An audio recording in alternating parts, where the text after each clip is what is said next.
వెంకటేశాయ. శ్రీమహాగణాధిపతయే నమః.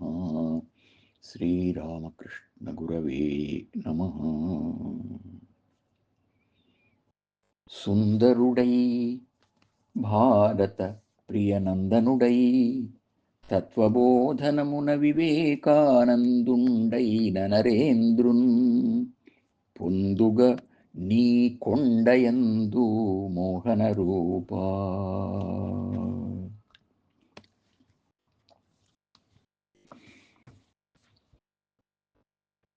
10,000 శేషుల పడగలమయమైన నివాసంలో ప్రకాశించే అందమైన స్వామి, నరేంద్రుడనే పేరుతో అవతరించి శ్రీరామకృష్ణ గురువరేణ్యుల ప్రియ శిష్యుడై తత్వజ్ఞాన శిఖరాలను అధిరోహించి భారతీయ వేదాంత ఔన్నత్యాన్ని ప్రపంచానికి చాటి చెప్పి వివేకానందుడనే సార్థక నామధేయాన్ని పొందిన మహనీయుణ్ణి, భారతమాత ముద్దుబిడ్డను, భౌతికంగానే కాక ఆధ్యాత్మికంగా అత్యంత సుందరుడై అందరినీ ఆకర్షించిన ఆధునిక యుగ ప్రవక్తను శేషశైలమనే నీ కొండగా 10,000 శిరస్సుల ఆదిశేషుని స్వరూపంగా సంభావిస్తాను.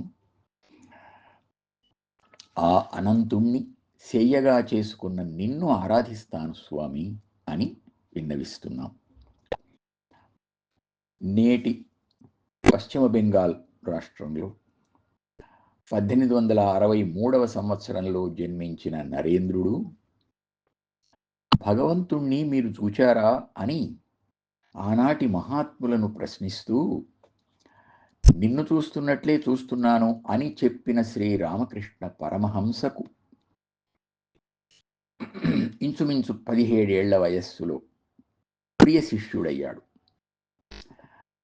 1893వ సంవత్సరంలో అమెరికాలో చికాగో నగరంలో జరిగిన ప్రపంచ మత సమ్మేళనంలో అద్భుత ప్రసంగం చేసి ఆధ్యాత్మిక నాయక మణిగా ప్రకాశించాడు.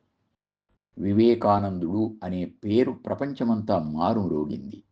దాంతో పాటు సనాతన సంస్కృతి ఔన్నత్యం కూడా అందరికీ కనువిప్పు కలిగించింది. ప్రపంచ మేధావులు ఆయనకు బ్రహ్మరథం పట్టారు. ఆయన అమెరికాలో 2.5 సంవత్సరాలు ఉండి వేదాంతిక్ సొసైటీ ఆఫ్ న్యూయార్క్ అనే సంస్థను స్థాపించారు. తరువాత బ్రిటన్లో కూడా విస్తృత పర్యటన చేశారు. భారత యువజనులారా అని సంబోధిస్తూ ఆనాటి యువతకు విజ్ఞానాన్ని పంచి స్ఫూర్తి ప్రదాత అయ్యారు. 1897లో రామకృష్ణ మిషన్ స్థాపించి ఆత్మమోక్ష జగత్ కళ్యాణములు అనే ఆదర్శాలను ప్రకటించి అసాధారణమైన సామాజిక సేవ చేశారు. ప్రపంచమంతటా సేవా సంస్థలను స్థాపించి ప్రత్యేక గుర్తింపును పొందారు. ఆనాడు ఆ మహానుభావుడు నాటిన మొక్క పెరిగి పెద్దదై ఇప్పుడు మహావృక్షమైంది. 39 ఏళ్లకే ముందుగా గుర్తు పెట్టి ధ్యాన నిమగ్నుడై శరీరం చాలించిన స్వేచ్ఛామరణం పొందిన సిద్ధపురుషుడు వివేకానంద స్వామి. కన్యాకుమారిలో వివేకానంద రాక్ మెమోరియల్ నుంచి ఆయన చూస్తున్న చూపు ఇప్పటికీ యువతను ఉత్తేజితులను చేస్తోంది. ఆయన చిరునామా ధైర్యం, బీ ఫియర్లెస్, భయమే మరణం, అమృతస్య పుత్రాహ, మీరు అమృత స్వరూపులు, ధనం లేనివాడు పేదవాడు కాదు, జీవిత లక్ష్యం లేనివాడు పేదవాడు. సూర్యకిరణ సమానమైన ఇటువంటి సూక్తులు ఎన్నో. రాజయోగం, కర్మయోగం, జ్ఞానయోగం, భక్తియోగం గురించి ఆయన వ్రాసిన గ్రంథాలు ఆయన సునిశిత మేధాశక్తిని, విశ్లేషణ సామర్థ్యాన్ని నిలువెత్తు నిదర్శనాలుగా చూపిస్తున్నాయి.